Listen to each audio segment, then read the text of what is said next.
हम चारों सीट्स ले जाएंगे। लेकिन जो भाजपा है वो तो कह रही है। अब आप कल पता चलेगा, आपको हो सकता है उनके भी वोट हमें आ जाए। अब आप देख लीजिए कल क्या क्या होता है, बट इतना मैं आपको बताता हूँ कि जो इस वक्त की मैथमेटिक्स है उस हिसाब से चारों की चारों सीटें नेशनल कॉन्फ्रेंस। इंडिपेंडेंस का काफी इम्पोर्टेंट रोल है, खासतौर पर अगर चौथी सीट देखें तो क्या उनसे बातचीत हुई है कांग्रेस, पीडीपी और उसके साथ साथ इंडिपेंडेंस? कल जो हमारी मीटिंग थी उसमें सब इंडिपेंडेंट्स थे, हमारे जितने भी एलाइज हैं। जिस तरह कल उमर साहब ने कहा कि हमारे जो पार्टी के जो एमपी कैंडिडेट है वो महबूबा जी से मिले हैं, वो बाकी लीडरशिप से मिले हैं, तो उम्मीद करते हैं कि चारों की चारों सीटें मिलेंगे। और जिस तरह मैं बार बार कह रहा हूं, मैं फिर से रिपीट करूंगा कि कल का रिजल्ट बड़ा एक सरप्राइजिंग होगा और वैसे भी वोट आएंगे जहां से आप एक्सपेक्ट नहीं कर रहे। बाईपोल्स की बात करें तो बाईपोल्स के बड़काम की सीट को लेकर कहीं ना कहीं तनाव पहले भी देखने को मिल रहा था, क्योंकि आप ही के श्रीनगर से एमपी जो है उन्होंने एक साफ तौर पर नाराजगी जाहिर की, उस पर कैसे देखते हो, क्या लगता है? अभी इलेक्शन तक बहुत वक्त है, हम उम्मीद करते हैं कि वो आके अपने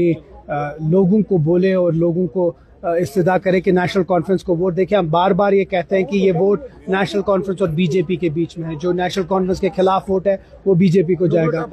हम उम्मीद करते हैं कि जो बडगाम की सीट है और नगरोटा की सीट है वो नेशनल कॉन्फ्रेंस दोनों जीते। महराज मलिक साहब इस हाउस के मेंबर हैं, मुंतखब वहाँ डोडा के लोगों ने उनको वोट किया है और चुना है, तो बिल्कुल उनका भी फर्ज बनता है कि वो यहाँ आए। और अगर वो अरेस्ट है तो हमारी यही अपील थी कि वो हमारे कुलीग रहे हैं और लोगों की तर्जुमानी कर रहे हैं डोडा की, तो उनको आके यहाँ आ जाना चाहिए और लोगों की बात यहाँ करनी चाहिए। वही हमारी अपील थी कि एक साइलेंट प्रोटेस्ट था कि किसी तरीके से उनको रिहा किया जाए ताकि वो अपने फराइज निभाएं।